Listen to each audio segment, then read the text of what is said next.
أجمل تحية على كل مشاهدي الفضائية المصرية ومباشر من مصر.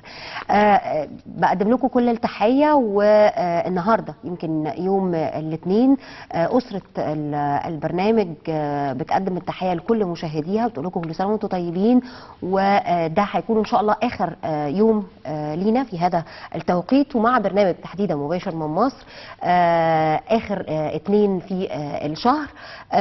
يمكن حاولنا ان بقدر الامكان اننا نقدم على مدار حلقات البرنامج اللي انطلق منذ 3 سنوات تقريبا رساله اعلاميه مختلفه. حاولنا بقدر الامكان ان نقدم لكم المعلومه، نلبي طموحكم في خدمه بتقدم التفصيلات بشكل فيها كثير من الموضوعيه بلا تهويل أو تهوين. إن شاء الله مع انطلاق العام الجديد بإذن الله يكون خير على الجميع وعلى مسفيره كمان تحديدا. إن شاء الله هيكون لينا ميعاد مختلف بإطلالة مختلفة ببرنامج مختلف، إن شاء الله يكون ليه وضع آخر، وكمان بنتمنى التوفيق لكل من سيكون في هذا التوقيت. اسمحوا لي ارحب بضيفنا النهارده، ويمكن تحليل الاخبار هيليه مباشره قفزه سريعه وملف الاقتصاد لعام 2015. معايا النهارده الكاتب الصحفي الاستاذ محمد يوسف العزيزي، الكاتب الصحفي بالجمهوريه. مساء الخير يا فندم. مساء الخير، اهلا كل سنه وحضرتك طيب. كل سنه وانت طيبه والمشاهدين بخير، ونتمنى ان شاء الله لمسبيرو كل توفيق ونجاح، ونحس ان مسبيرو بتاع المصريين بحق وحقيقي يرعى ابنائه ويساعدهم ويقويهم. المبنى فيه كفاءات هايله جدا وعظيمه جدا، هي اللي عامله كل الشغل اللي احنا بنشوفه بره. اتمنى ان قياداته تبص على الناس جوه بشكل كويس. نتمنى ذلك ان شاء الله. اول خبر معايا النهارده يا استاذ محمد، رئيس الجمهوريه بيصدر قرار بتعيين 3 اعضاء جدد بهيئه كبار العلماء بالازهر.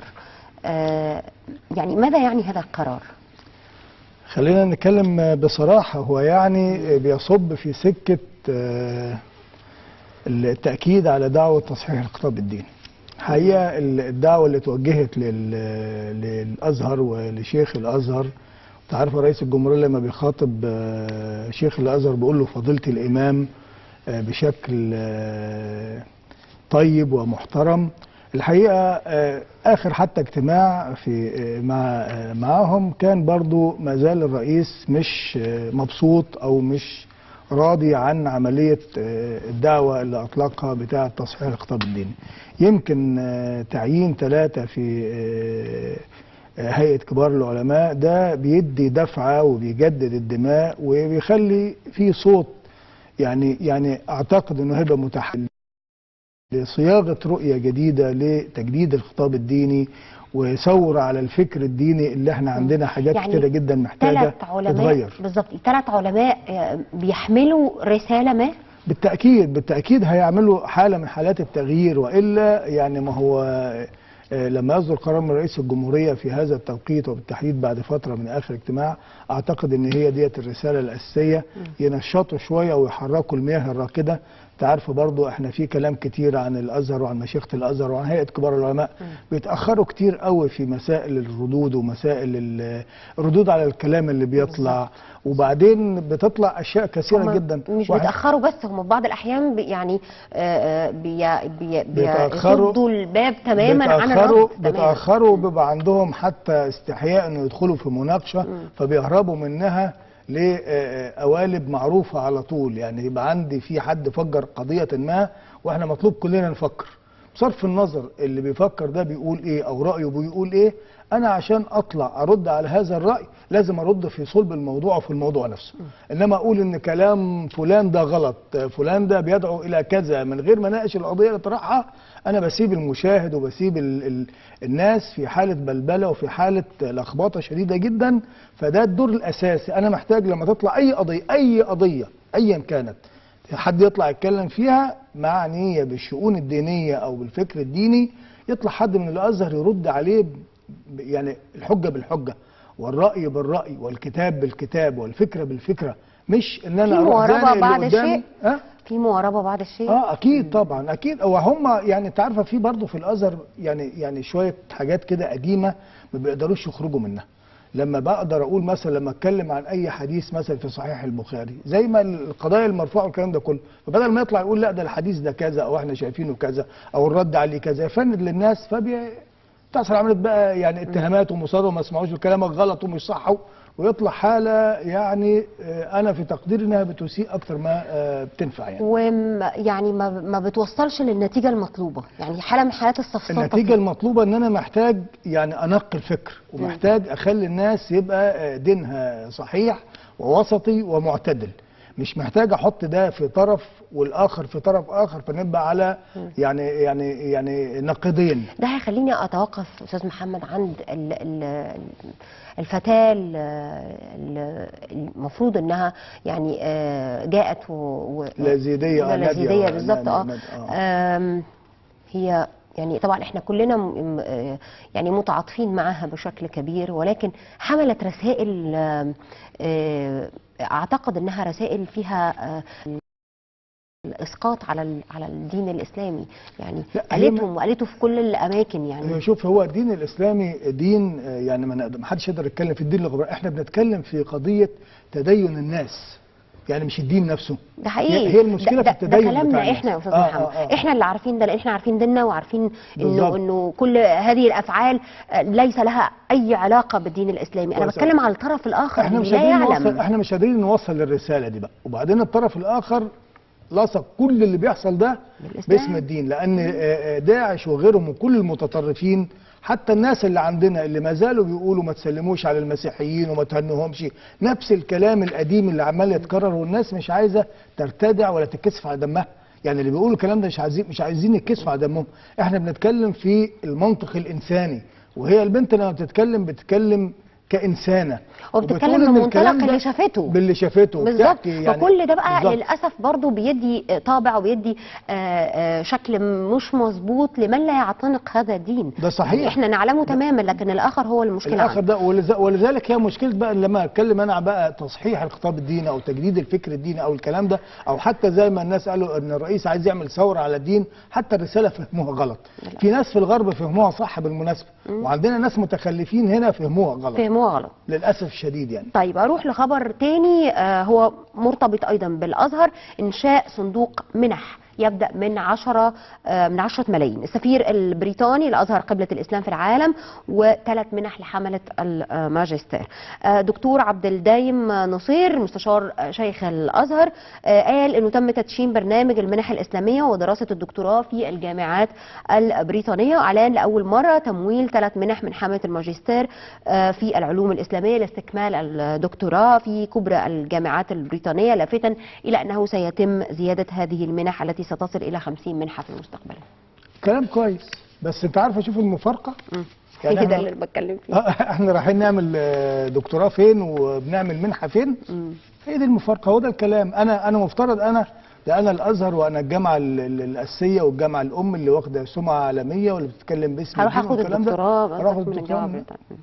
طيب خلال اجتماع تحيا مصر طرح 500 سيارة للشباب للمساهمة في توفير السلع وخفض الأسعار. ترأس المهندس شريف إسماعيل رئيس مجلس الوزراء اليوم الاثنين اجتماع مجلس إدارة صندوق تحيا مصر، وده بحضور وزراء التخطيط والتموين والتضامن الاجتماعي والاستثمار وأمين صندوق تحيا مصر وأمين عام الصندوق الاجتماعي للتنمية ومدير التنفيذي لصندوق تحيا مصر. وصرح أيمن صلاح المتحدث الرسمي لرئيس مجلس الوزراء أن رئيس الوزراء أشاد في مستهل الاجتماع بمبادرات صندوق تحيا مصر. وخلينا ندخل في تحديدا في ما أسفر عنه الاجتماع، وهو إعداد خطة توفر قدر من المرونة للمستثمرين الصغار، خاصة فيما يتعلق باقتصاديات المشروع. شوفي، أنا أولا يعني مهتم جدا بكل الجهود اللي بتبذل المتعلقة بمحدود الدخل ومحاولة خفض الأسعار وتقديم سلع في متناول الناس ليها وتشغيل الشباب والكلام ده.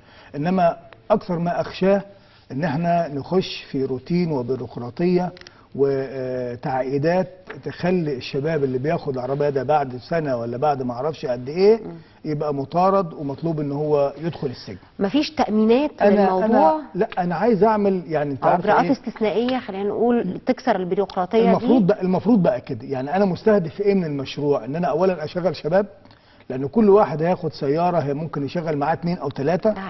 الحاجه الثانيه ان انا هنقل سلع رخيصه من اماكن تخص يعني هيئه السلع التموينيه او وزاره التموين او القوات المسلحه او الى اخره، وابدا ابيعها للناس، اوصل للناس الغلابه. احنا مهتمين قوي بفكره السلاسل التجاريه او السلاسل المحلات الكبيره اللي هتبقى في عواصم المحافظات. انت عارفه ان في ناس بتخاف تخش المحلات دي، الناس الغلابه ما تقدرش تخش محل فخم كده وضخم عشان تدخل تشتري سلعه هي محتاجاها ورخيصه، تخاف تخش. فانت محتاجه توصلي الحاجات ديت للناس هناك اللي متعوده تروح للبقال وتروح للراجل اللي عارفاه ومحدود الدخل. فانا نفسي المشروع ده ينجح ويزيد من 500 سياره ل 1500 سياره الى 2000، وده كان قاله الرئيس في برنامجه الانتخابي لو تذكري هذه القضيه.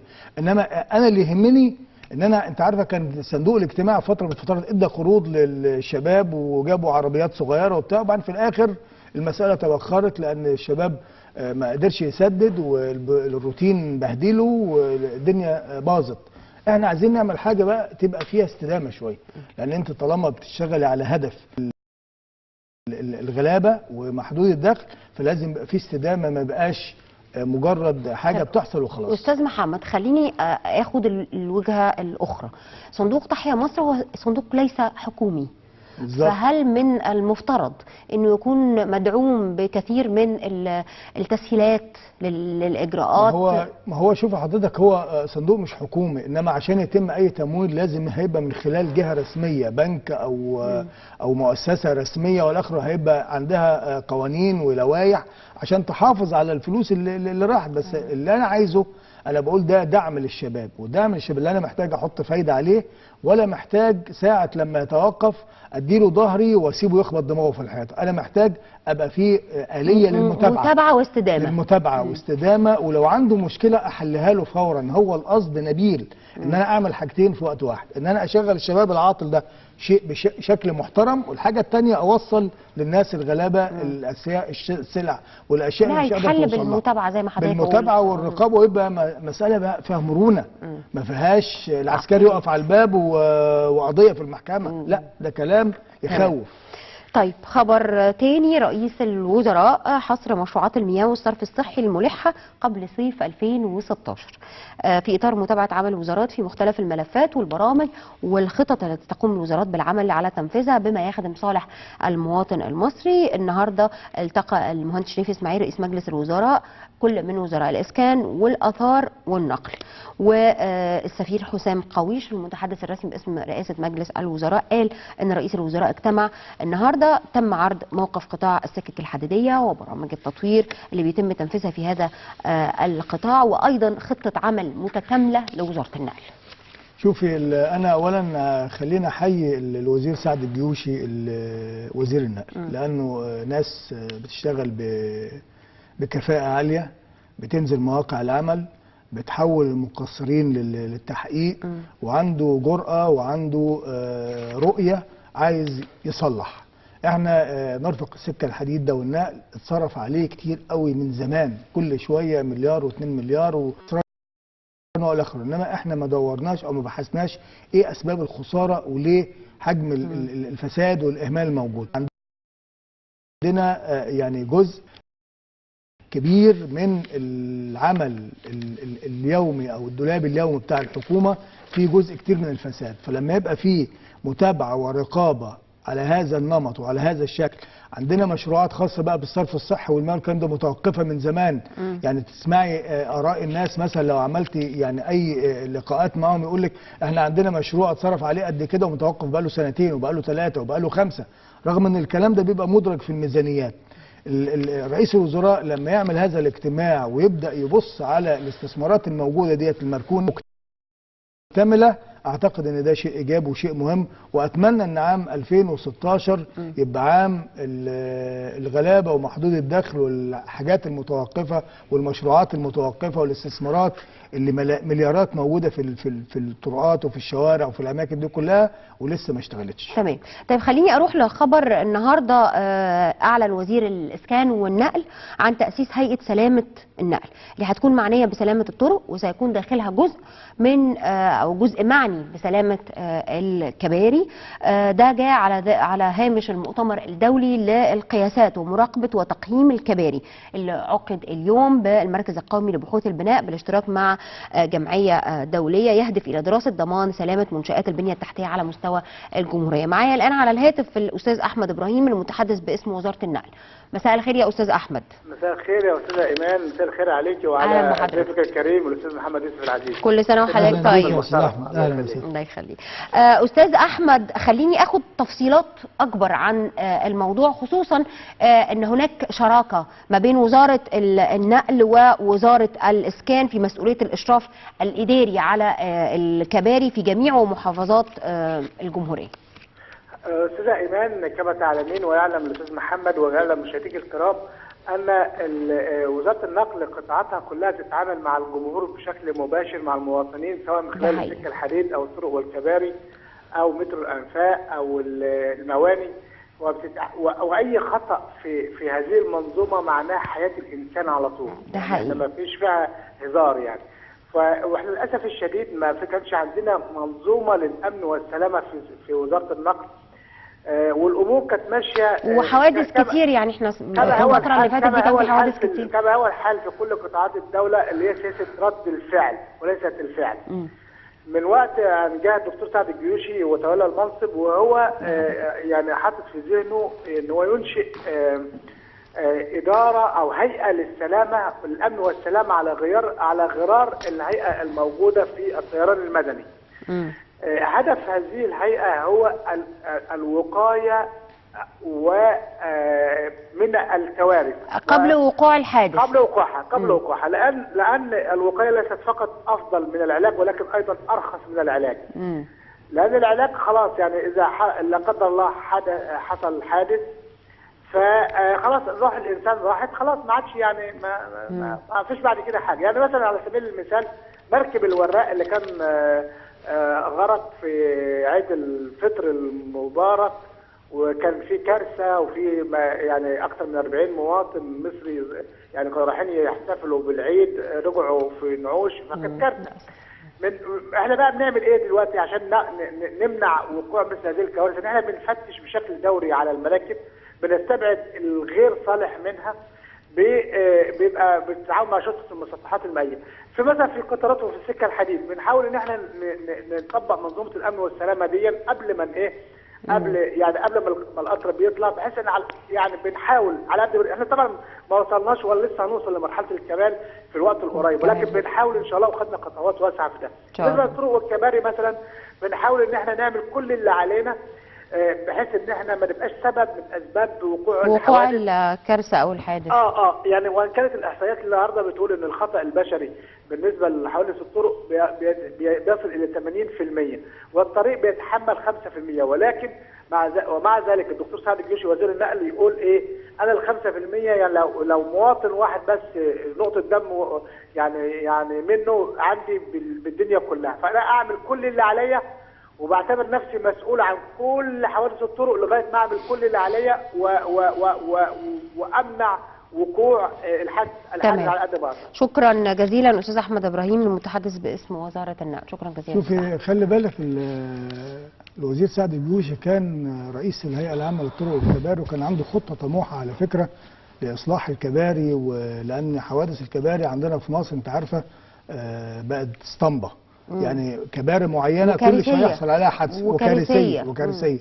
ايضا الطرق، انما الجانب الاخر جنب ان احنا بنحافظ على ارواح الناس وعايزين نقلل من معدل او نسبه الحوادث اللي احنا يعني مشهورين بيها دوليا يعني كدوله متقدمه في حوادث الطرق والقطارات والكباري والكلام ده، هي ايضا جانب مهم قوي في فكره جذب الاستثمار.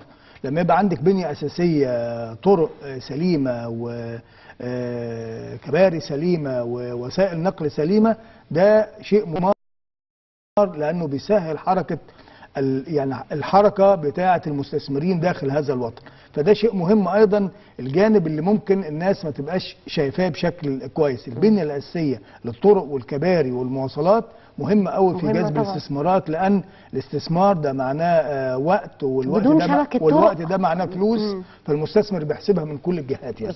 فده شيء مهم يعني. طيب خلينا نروح لوزير القوى العامله الاستاذ جمال سرور. دعا الشباب وقال لهم اقبلوا باي فرصه عمل في اي مجال حتى وان كانت غير مناسبه لمؤهلاتكم العلميه حتى تجدوا الافضل. واكد على انه بيتابع اوضاع العماله المصريه في الخارج يوميا.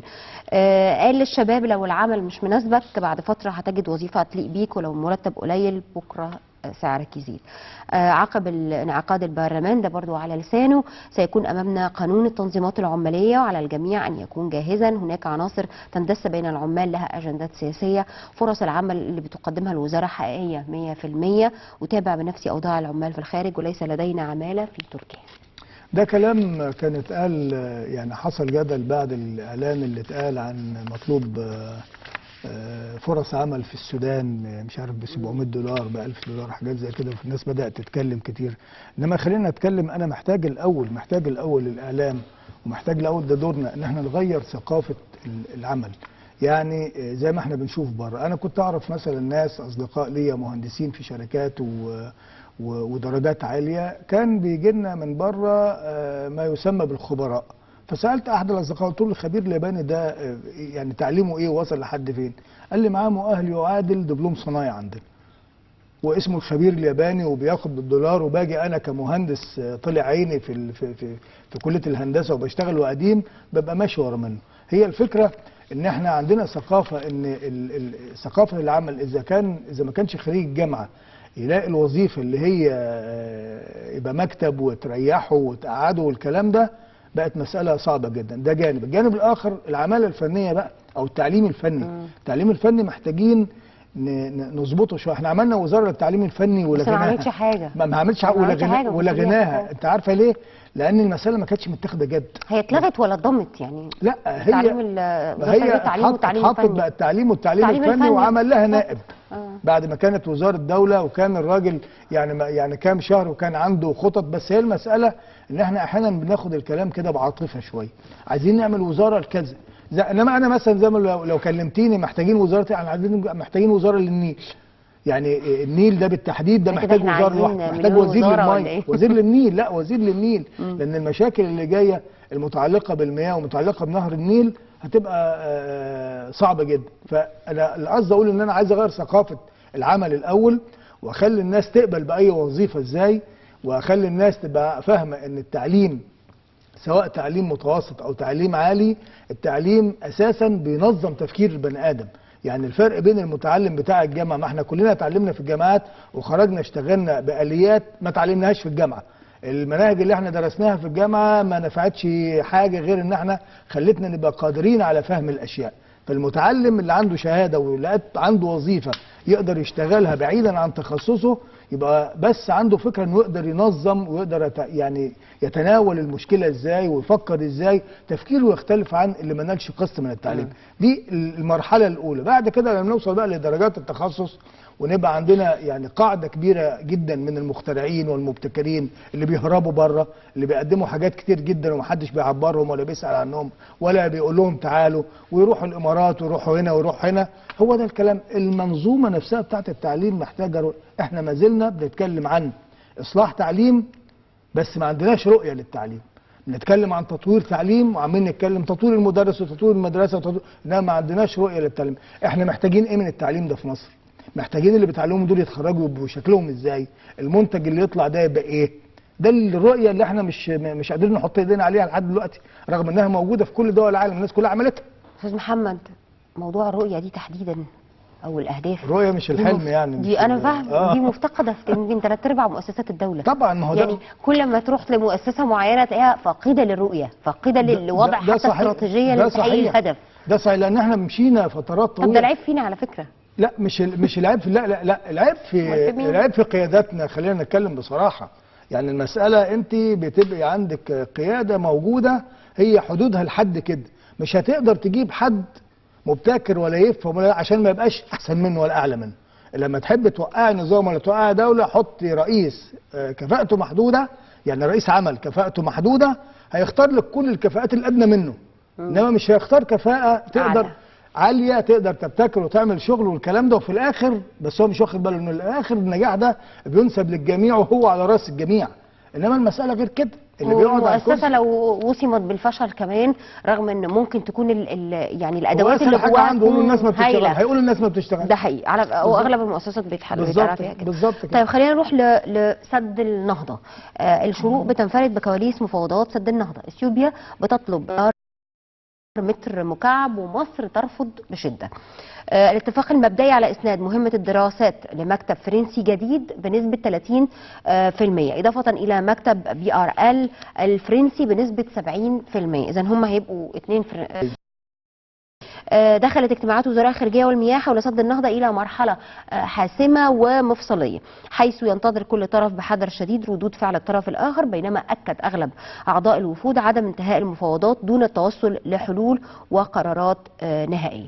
ايضا في معلومات على ان من مصادر سودانيه حضرت الاجتماع ان اثيوبيا فجرت مفاجاه جديده خلال الجلسه المغلقه الاولى من الاجتماعات، وطلبت موافقه مصر والسودان على تخزين 3 مليار متر مكعب من المياه خلف السد بعد تحويل مجرى النيل، على ان تكون هذه الخطوه ضمن الاجراءات الانشائيه للسد ولا تعني بدايه التخزين الفعلي.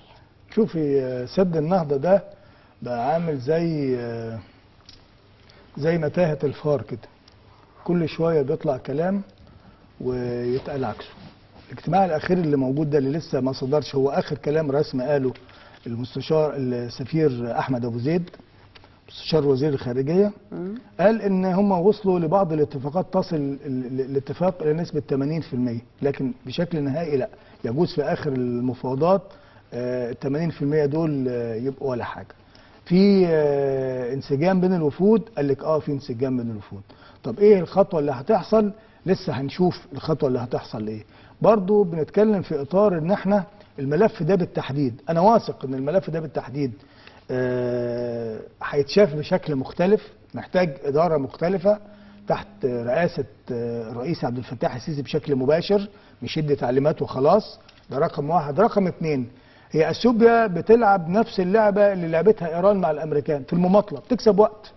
هي الشركه الايطاليه اللي بتبني السد قالت ان هم انتهوا من 55%، ولما طلع كلام ان هم حولوا مجرى النيل عشان يمر من خلال السد، طلع للاسف وزير الري وقال لا دي مساله عاديه جدا، لا خالص، ده الميه هتعدي بس من تحت كده وخلاص والمساله ما لهاش علاقه. كلام ما يقولوش وزير مسؤول عن ملف اسمه سد النهضه، الرئيس بيقول عليه ان ده يعني ملف وجود، حياه او موت، وجود بالنسبه لمصر. اثيوبيا هتبدا كانت ليه بتجري بسرعه بتعمل الكلام ده وبتكسب وقت؟ عايزه تنتهي من الجزء الاول المرحله الاولى بتاعه السد عشان تقدر تنفذ المرحله الاولى بتاعتها اللي هي عايزه تخزن فيها 14 مليار متر مكعب من الميه عشان تبدا تركب توربينات عشان تبدا تولد كهرباء. هي عملت الكلام ده وبدات تعمله. الناس اللي قالوا لا ده المساله كده بتعدي ده طبيعي وده كلام مظبوط، لا ده كلام مش مظبوط. هي بدات عشان تخزن الميه وهتبدا تخزين ل 14 مليار، وعلى فكره تخزين ل 14 مليار دول هيخصموا من حصه مصر والسودان في المرحله الاولى اللي هي بتعبي فيها السد 14 مليار متر مكعب. مصر هيقل رصيدها بحوالي 7 مليار متر مكعب من المياه خلال الفتره اللي هي بتعملها دي. هي كانت بتجري اثيوبيا عشان تسبق قبل موسم الفيضان اللي في يوليو. موسم الفيضان مش هتقدر تخزن الميه ولا حاجه لان الميه بتبقى غزيره جدا، فمش هتقدر تعمل الكلام ده. كل الكلام اللي حصل خلال الفتره اللي فاتت او الاجتماع اللي فات ده ان هم قالوا ان احنا بدل ما يبقوا في فتحتين دلوقتي في جسم السد من تحت لتمرير المياه هنخليهم 4، وده كلام اثيوبيا بتدرس الاقتراح المصري، مش وافقت عليه، لان هي اشتغلت فعلا، عملت بنيه اساسيه وصلت ل 55%. القضيه ان احنا في سباق مع الزمن، واحنا بنتكلم على ان المشروع ده او السد ده بالنسبه لمصر قضيه وجود، فلازم الملف ده يتحط بقى بشكل مختلف، السياسه تشتغل فيه اكتر، والملف القانوني يتجهز اكتر، والملف الفني خلاص يعني وزير الري مش قادر احنا عندنا خبراء، ده احنا اكتر دوله فيها خبراء للمياه، واكتر، وبنينا سد من الستينات يعني مش ممكن ما يبقاش عندنا خبراء تقدر تقول الحلول، بدل ما احنا شغالين بس بيطلعوا الخبراء يقولوا كلام اللي حاصل انما ما حدش بيقدم حل. طيب. ارجوكم قدموا حلول، لان المساله بالنسبه لنا الوقت لما بيجري هنيجي في لحظه من اللحظات مش هنقدر نعمل حاجه، مش هيبقى عندنا رفاهيه الوقت، مش هيبقى عندنا رفاهيه الوقت. بالظبط. انا معايا على الهاتف الان الاستاذ ايهاب ثابت مدير مكتب وكاله انباء الشرق الاوسط بالخرطوم. مساء الخير يا استاذ ايهاب. مساء الخير يا استاذ، اهلا بك. ازي حضرتك يا فندم؟ استاذ ايهاب، خليني اتكلم عن الاجتماع الاخير وطلب اثيوبيا، او بمعنى اصح كان في تصريحات بتقول ان اثيوبيا فجرت مفاجاه خلال الجلسه المغلقه من الاجتماعات، وطلبت موافقه مصر والسودان على تخزين 3 مليار متر مكعب من مياه خلف السد. مصر رفضت الطلب بشده. والجزء الاخر من سؤالي هو قوه الموقف القانوني لمصر في هذه النقطه اللي بيراعيها اتفاق المبادئ. هو حضرتك حاليا الاجزاء الفنيه المتعلقه بالسد وانشائه وعمليات تخزين المياه والمرور وما خلافه من تلك الاجراءات، هذه اجزاء فنيه لم يتم التطرق اليها خلال الاجتماعات التي تمرت على مدى يومين في الخرطوم. تلك المسائل المتعلقه بالاشياء الفنيه سيتم تحتها من خلال اللجان الفنيه لوزراء المياه خلال اجتماعهم المقبل. بالنسبه لاجتماعات السد، الاجتماعات السداسيه التي تمرت على مدى يومين بالخرطوم دي تم المفروض كتنتهي مساء اليوم. قرر الوزراء في رساله مد الاجتماع ليوم اخر حتى حيث تستكمل المباحثات صباح الغد الثلاثاء وبنفس التشكيل، تمهيدا للوصول لبيان ختامي بشأن تلك الاجتماعات ومحاولة التوصل إلى حلول للنقاط العالقة التي لم يتم الاتفاق عليها حتى الساعة. تمام. هذا بالنسبة للاجتماعات. اتفضلي فندم. يعني برضو الجزئية يمكن اللي برضو فيها تساؤل كبير، ما مدى قوة الموقف القانوني لمصر؟ الموقف القانوني المصري في الوفد المصري يضم عدد من الخبراء القانونيين المتخصصين في هذا الشأن، وهم بدورهم بيقومون بإدلاء بآرائهم القانونية ومقترحاتهم المتعلقة بهذا الشأن في إطار المحافظة على حقوق مصر المائية التاريخية. تلك المسائل لم يتم الاطلاع عليها أو لم يتم تسريب أي منها خلال تلك المباحثات لعدم التعرض للموقف القانوني المتعلق بالسد، وخاصة أننا قد تأخرنا كثيرا في عرض الموقف القانوني مقارنة باللجان الفنية وما شابهها من تأخير وعمليات السد التي استمرت في البناء دون الرجوع إلى السند القانوني الخاص بمشروعية بناء السد العملي. تمام، شكرا جزيلا استاذ ايهاب ثابت مدير مكتب وكاله انباء الشرق الاوسط بالخرطوم. هروح مره ثانيه لخبر اخر استاذ محمد، وبرضه هي متعلق برضه بوزاره الري. الدكتور حسام مغازي وزير الموارد المائيه والري صرح بان نهر النيل الازرق عاد الى مجراه الاصلي، واللي كان قد سبق تحويله مؤقتا في مايو 2013 بموقع السد الاثيوبي، نافيا ما تردد من انباء عن بدء تخزين اي كميات مياه امام السد. طب ايه رايك بقى في الكلام ده؟ في تضارب في ايه رايك في الكلام ده؟ يعني ما هي دي المشكله. يعني لما يطلع الوزير يقول ان هم اعلنوا ان هم عملوا احتفالات وكل حاجه، انا بحول مجرى ليه؟ بهدف ايه؟ انا هبدا عمليه التخزين، وده الكلام اللي اتقال في الاجتماع ان هم هيبداوا يخزنوا 3 مليار. هم عايزين يوصلوا للمرحله ان يركبوا بالفعل توربينين لتوليد الكهرباء وهيركبوا الباقي. هم عندهم بيركبوا 4، عايزين يشغلوا 4 في المرحله الاولى، وبعد كده يكملوا ال60 توربين عشان يطلعوا الطاقه الكهربائيه اللي هم عايزينها اللي هي 6400 ميجا وات. هم عايزين يطلعوا 700 دلوقتي. والكلام ده لو بقى امر واقع مش هينفع بقى فيه كلام اللي احنا عمالين نتكلم فيه وفود شعبيه، ولسه اجتماع تاني بعد 15 يوم هيرجعوا يعملوا جوله تاني. انا محتاج، انا بشارك، انا قلقان وبشارك المصريين القلق، انما في نفس الوقت محتاج ان الملف ده يتحط بشكل اساسي تحت ايد الرئيس واجهزه اخرى تشتغل فيه بشكل حقيقي. وكلام بقى وزير الري اللي كل شويه يقول تصريحات متضاربه ومتناقضه مع بعضها ما يصحش. طب انا معايا بقى مستشار وزير الري السابق. السابق دكتور ضياء الدين القوسي. ده طبعا ده مستشار وزير الري ده شخصيه محترمه وخبير بقول لك معروف يعني. اتفضل. اقول لك ايه ان الجانب الاثيوبي يضغط على نظيره المصري طبعا، ويماطل ويضيع الوقت. صحيح. لدرجة أنه بعد أكثر من عام من المفاوضات لم تتمكن مصر حتى من تحديد مكتب استشاري بديل عن المكتب الهولندي الذي انسحب من إجراء الدراسات الفنية حول سد النهضة. أضاف كمان وقال لا يمكن أن يستمر الوضع بهذا الشكل، فإثيوبيا تراهن على نجاحها في بناء السد وأن تقبل مصر بالأمر الواقع، وهذا لن يحدث، موضحا أن معدل بناء السد لم يتجاوز 35% رغم مرور 5 سنوات على بدء إنشائه، مما يدل على وجود تعثر في البناء نظرا لعدم اكتمال الدراسات الفنية القياسية قبل تنفيذه. يعني ده يعني في جزء من الكلام اللي قاله بيتفق مع الكلام اللي انا قلته. ده حقيقي.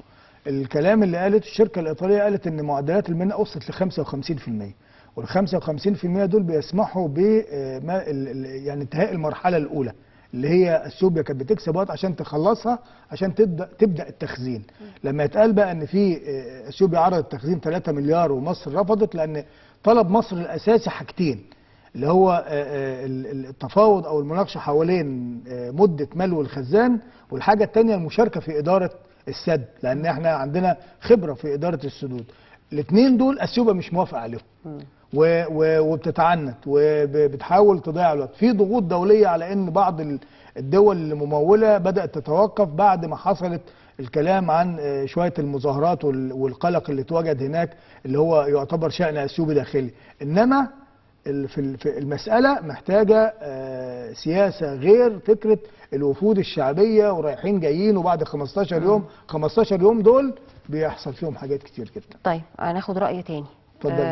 الدكتور محمد نصر الدين علام وزير الموارد المائية والري الأسبق قال إن هدف مصر من الاجتماع السداسي لسد النهضة هو محاولة الاتفاق مع إثيوبيا على آلية تضمن عدم البدء في ملء السد حتى الانتهاء من الدراسات والتوافق حول نتائجها بين الدول الثلاثة.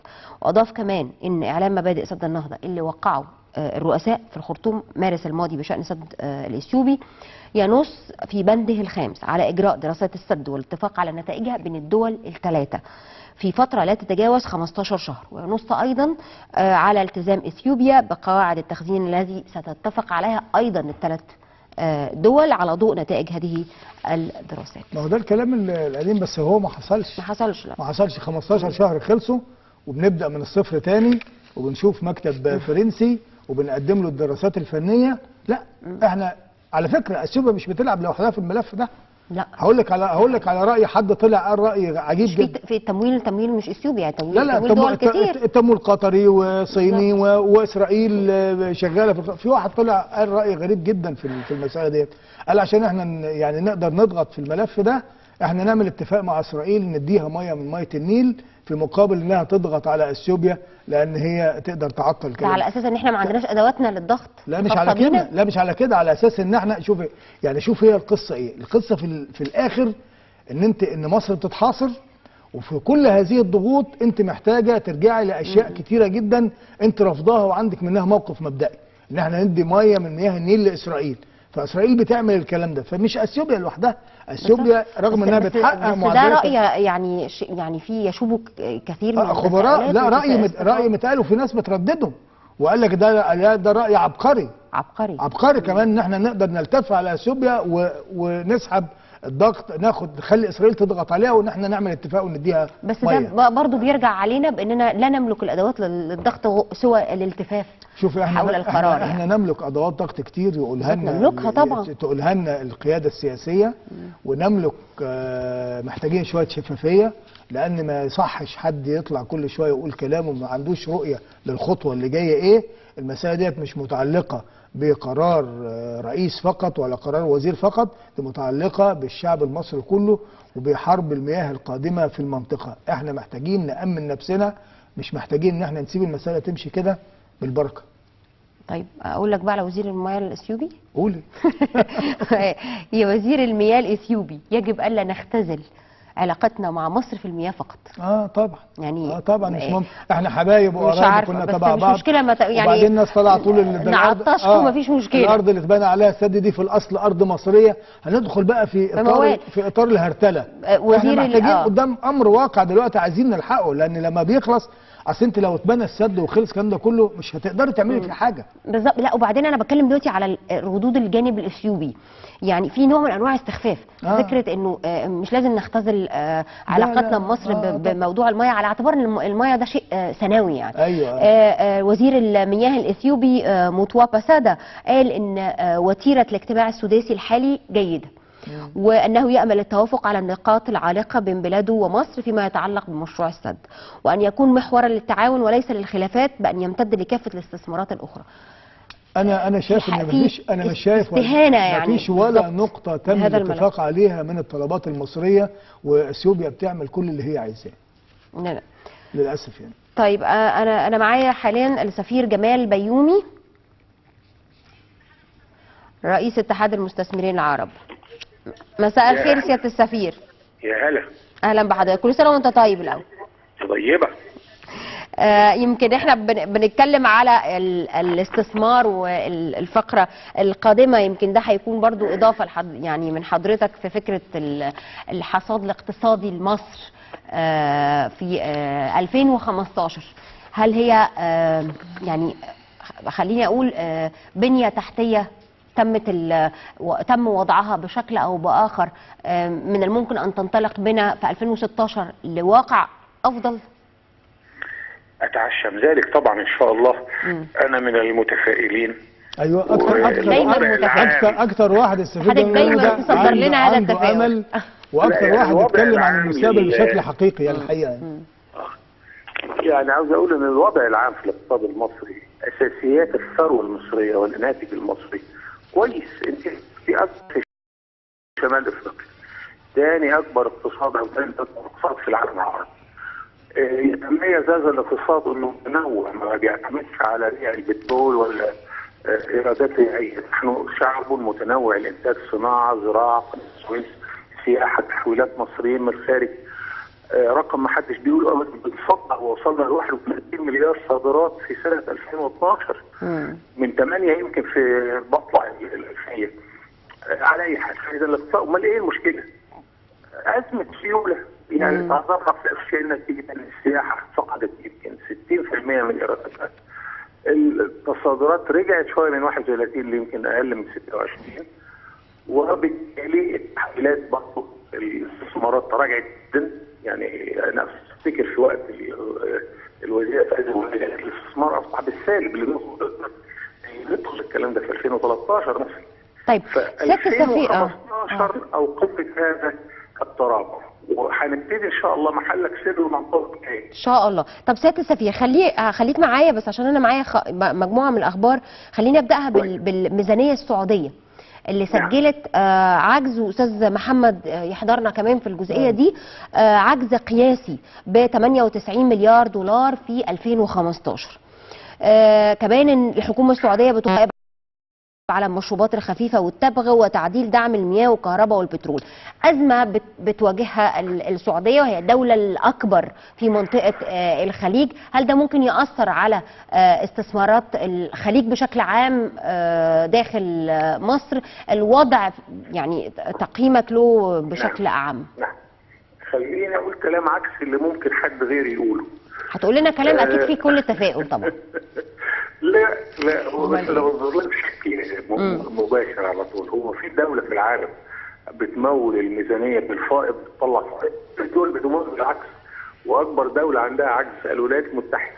صحيح. انما السعوديه لما يبقى عندها عجز ده نتيجه الانخفاض الكبير في اسعار البترول، يعني تراجع كبير. لكن عاوز احط يعني ضوء اخضر هنا. السعوديه مش هتسيب البترول اسعاره تنهار الا اذا كان لها غرض في هذا. وطبعا كلنا نتابع المحاوله الامريكيه لخفض اسعار البترول خفض شديد. السعوديه اعتقد انها تتعاون في هذا. كل ده المقصود به روسيا بتاخد درس ادب بنتيجه تدخلها في القرم وفي اوكرانيا. فلعل تعرفي ان الروبل الروسي هبط من 1 روبل ل 1 دولار من 20 سنه، الى الدولار بقى ب 64 روبل الى 84 روبل الان، يمكن 90 كمان.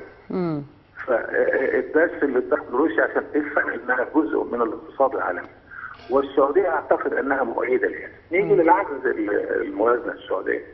بالتاكيد كل الدول بتمول بالعجز، بعدين بتبص هتموله ازاي؟ رفع بعض الضرائب، وبعدين دول الخليج عموما والسعوديه خصوصا من اقل الدول فرضا للجمارك قبل الضرائب بالظبط. لكن عاوز اقول حاجه على الجانب الاخر، السعوديه تاني اكبر حائز لاحتياطيات الدولار في العالم. فانا حتى كنت بقيم الموقف فبقول بالعكس انا اتوقع ان لما ينخفض سعر البترول يبقى السعوديه والكويت والامارات تستثمر في الخليج اكثر، تعوض الفارق في انخفاض اسعار البترول.